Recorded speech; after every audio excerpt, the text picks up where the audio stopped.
नमस्कार, आप देख रहे हैं कोट न्यूज़ बुलेटिन। वे दिन गए जब ट्रकों में शराब की तस्करी की जाती थी। मनोहरपुर पुलिस ने लग्जरी गाड़ियों में शराब तस्करी का बड़ा भंडाफोड़ किया है। तस्कर इतने शातिर हैं कि शराब वाली लग्जरी गाड़ी को दूसरी लग्जरी गाड़ी से एस्कॉर्ट किया जाता है। एस्कॉर्ट करने वाली गाड़ी पर JNU hospital and institute of medical sciences का स्टिकर लगाकर आवश्यक सेवा की गाड़ी दिखाया गया था। ये निजी हॉस्पिटल है जो जयपुर में स्थित है। पुलिस अब तस्करों की कड़ियां जोड़ने में जुटी हुई है। काफ़ी दिनों से लग्जरी गाड़ियों में शराब तस्करी की सूचना मिल रही थी। इसके बाद चंदवाजी और मनोहरपुर थाना पुलिस को शामिल कर ऑपरेशन हाईवे चलाया गया। आज कोटपुतली की तरफ से आ रही इनोवा और उसके पीछे 2 इटियोस गाड़ियों को नाकाबंदी पर रुकवाया गया। टैक्सी परमिट की इन गाड़ियों में 283 बोतल महंगी अंग्रेजी शराब की रखी हुई थी। पुलिस ने 4 आरोपियों को गिरफ्तार किया है। इनके नाम हैं गुहाला का नंदू सिंह, मालिकी कोठी जयपुर का भोला शंकर, दौसा जिले का अभिषेक नरूका और जम्वा रामगढ़ का देवराज सिंह। इन्होंने बताया कि शराब को गुरुग्राम से लाया जा रहा था। बरामद शराब की कीमत करीब 8 लाख रुपए बताई जा रही है। तीनों गाड़ियों में बहुत ही महंगी अंग्रेजी शराब मिली, जो कि टोटल 283 बोतल दारू मिली है, जिसमें शैंपेन, ग्लेनलिवेट और जैक डैनियल्स और अलग अलग तरह की, जिसमें एब्सोल्यूट वोडका वगैरह 14 तरह की दारू मिली है। और उसके ऊपर हमने मुकदमा दर्ज करके और कार्रवाई की है और इसकी तफ्तीश SHO मनोहरपुर द्वारा की जा रही है। ये कहाँ से लेके आए और कहाँ सप्लाई होनी थी, इसके बारे में तफ्तीश की जा रही है। इस पूरी टीम में चंदवाजी की टीम, SHO विक्रांत शर्मा और मनोहरपुर SHO यहाँ के CO साहब कृष्णिया जी और सभी यहाँ का स्टाफ और सबने मिलकर बहुत अच्छी सी कार्रवाई उन्होंने की है।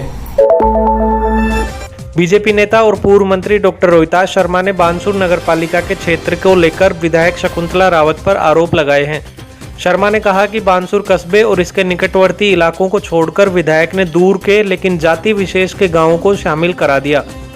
नगरपालिका खोली है, इसका तो मैं स्वागत करता हूं, पर जो स्वरूप उसका बनकर सामने आया है उसमें जाति विशेष को महत्व दिया गया है। इससे लगता है कि मुख्यमंत्री जी ने वहाँ की ना तो भौगोलिक स्थिति की चिंता करी, ना वहाँ के नागरिकों से कोई चर्चा की, ना प्रशासनिक स्तर पर चर्चा की गई, ना ही राजनीतिक स्तर पर कोई चर्चा की गई।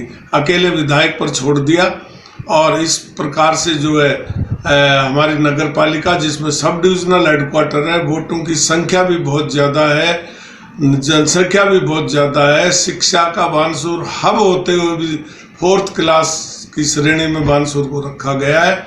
इसकी मैं घोर शब्दों में निंदा करता हूँ। इसमें उन गांव को लिया गया जो कस्बे से बाहर है, उन गांव और ढाणियों को छोड़ दिया गया जो कस्बे के बहुत नज़दीक है। बानसूर और आसपास के इलाके में कोरोना का प्रकोप कम होने का नाम नहीं ले रहा है। कल यहां कालाखाना क्षेत्र के कोरोना पॉजिटिव बुजुर्ग की कोटपुतली के BDM अस्पताल में मौत हो गई थी। बानसूर के ही रहने वाले और थानागाजी CHC में तैनात एक मेल नर्स भी आज कोरोना पॉजिटिव हो गए हैं। स्वास्थ्य विभाग ने आज उनके घर जाकर संपर्क में आए 7 लोगों के सैंपल लिए हैं। बानसूर में अब तक 21 पॉजिटिव हो चुके हैं। हालांकि राहत की बात यह है कि इनमें से एक्टिव मामले सिर्फ 3 ही हैं, जबकि 17 लोग रिकवर कर चुके हैं। अभी तक बानसूर ब्लॉक में 20 कोरोना पॉजिटिव केस आ चुके हैं, जिसमें से 17 रिकवर होके डिस्चार्ज हो चुके हैं। अभी 3 एक्टिव चल रहे हैं। नई Yamaha FZS V3 VS6 engine के साथ, जो देता है आपको 150 सीसी की जबरदस्त ताकत और सेगमेंट का बेहतरीन माइलेज। ABS टेक्नोलॉजी के साथ dual disc brakes, stylish LED headlamps और भी बहुत कुछ। Yamaha FZS, the lord of the streets. Test ride के लिए आज ही पधारे। Shriji motors, Putli road, NH8, Kotputli.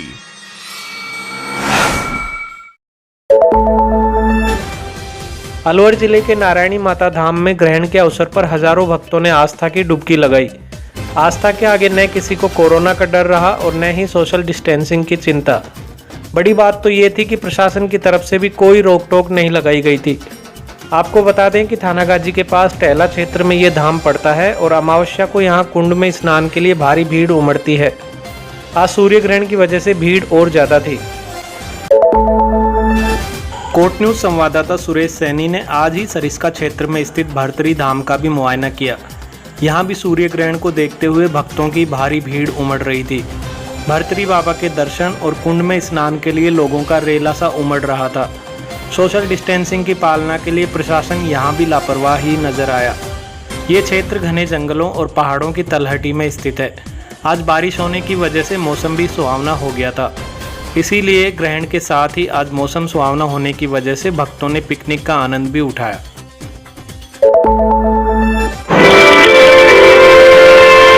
रविवार सुबह 9:16 से दोपहर 3:04 तक साल का पहला सूर्य ग्रहण नजर आया। भारत में ये सबसे पहले सुबह 10:01 पर मुंबई पुणे में दिखा। दिल्ली, राजस्थान, जम्मू और गुजरात और हरियाणा में भी ग्रहण दिखाई दिया। ये साल का पहला और आखिरी सूर्य ग्रहण है।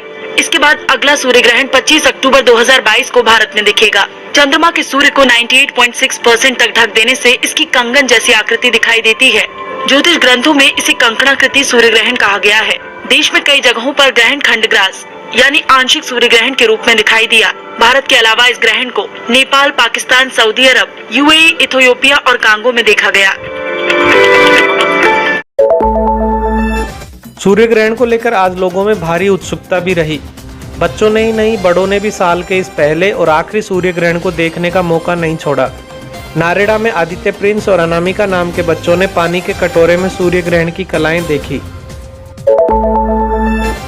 सूर्य ग्रहण के साथ ही आज योग दिवस की भी धूम रही। Digital model town Bansur platform से हजारों लोगों ने घर पर ही रहकर डिजी योग किया। युवा जागृति संस्थान गांव वाणी नाम से स्टूडियो चलाता है। ये तहसील की सभी ग्राम पंचायतों से कनेक्ट है। इस पर सुबह 7 से 8 बजे के दौरान योग शिक्षक राजकुमार यादव, प्रीतम सिंह और राजेश लखेरा ने लोगों को योग कराया। हम आपको प्रेरित कर रहे हैं, इसलिए सभी देशवासियों से ये हमारा निवेदन है कि आप करो योग और रहो निरोग।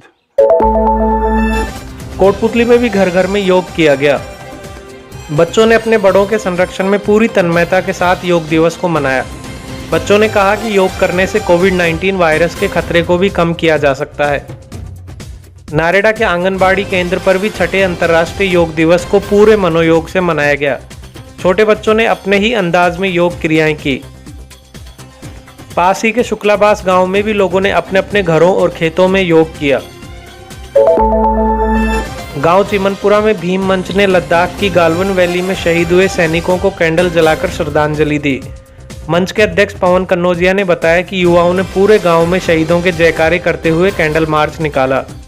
इस दौरान फिरोज खान, गोपी चेडवाल, धर्मपाल, ओमपाल, हरफूल, अजय स्वामी और अन्य कार्यकर्ता भी साथ रहे। बानसूर तहसील के रघुनाथपुर गांव में ग्रामीणों ने चीन के राष्ट्रपति शी जिनपिंग का पुतला फूंका। गालवन वैली में सैनिकों की शहादत पर ग्रामीणों ने चीन के बने सामान का बहिष्कार करने की प्रतिज्ञा भी की। इस मौके पर रामपुर मंडल बीजेपी उपाध्यक्ष सूबेदार शिवलाल यादव, सूबेदार रमेश, सूबेदार बसंता, मोहित लांबा और कई अन्य ग्रामवासी मौजूद थे। कोटपुतली के एडवोकेट गिरेंद्र सिंह को मानवाधिकार एवं भ्रष्टाचार अपराध विरोधी संगठन का राजस्थान अध्यक्ष बनाया गया है। गिरेंद्र सिंह ने बताया कि राष्ट्रीय अध्यक्ष सैयद रजाउद्दीन ने कार्यकारिणी का विस्तार करते हुए उन्हें ये पद दिया है। हमारे इलाके में आज दोपहर अचानक से घिर आए बादलों ने खूब जोरदार बारिश की। करीब 3 बजे आई इस बारिश ने कई दिन से पड़ रही तेज गर्मी से थोड़ी राहत प्रदान की है। हालांकि कोटपुतली में सड़कों पर पानी इकट्ठा हो गया और नालियां भर गई, लेकिन किसानों का कहना है कि इस बारिश ने पिछले दिनों उड़ाई गई खरीफ की फसल के लिए संजीवनी का काम किया है। और अभी खबर आई है कि बाहर से आए प्रवासियों और उन लोगों को जो खाद्य सुरक्षा में नाम नहीं जुड़े हुए हैं, उनको मिलने वाला राशन की मियाद 26 जून तक बढ़ा दी गई है। पहले ये 21 जून तक ही मिलना था, लेकिन अब इसे बढ़ाकर 26 जून तक कर दिया गया है। जिन लोगों ने अभी तक राशन नहीं लिया है वो 26 जून तक ले सकेंगे।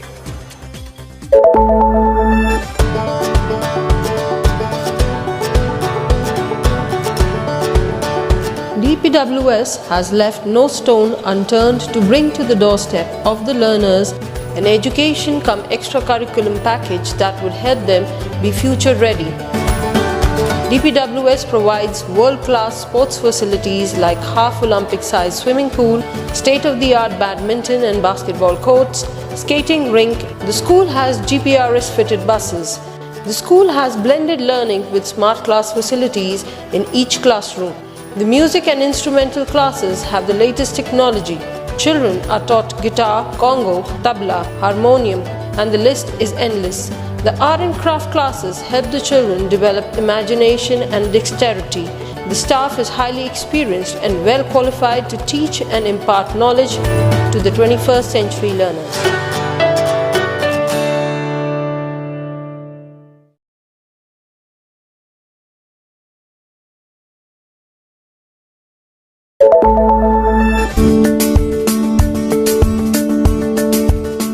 Acres campus, more than 1200 students, 150 plus teachers and staff, state-of-the-art classrooms, classroom coaching for NEET, JEE. My aim of life is to become a nuclear scientist. Activity room, I will join the army. art room, I want to be an artist. music room, I want to become a musician. modernized laboratories, dedicated cricket stadium and 4 practice pitches, fully air-conditioned girls and boys hostel, 23 buses for day scholars adjacent to NCR. We are the Rajasthan International School, Kotputli. Online admissions are open. Please visit www.therajasthanschool.edu.in.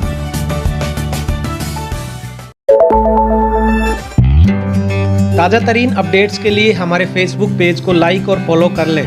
साथ ही YouTube पर coat news channel को subscribe कर लें। Video को like करना भी न भूलें। फिलहाल के लिए इतना ही। नमस्कार।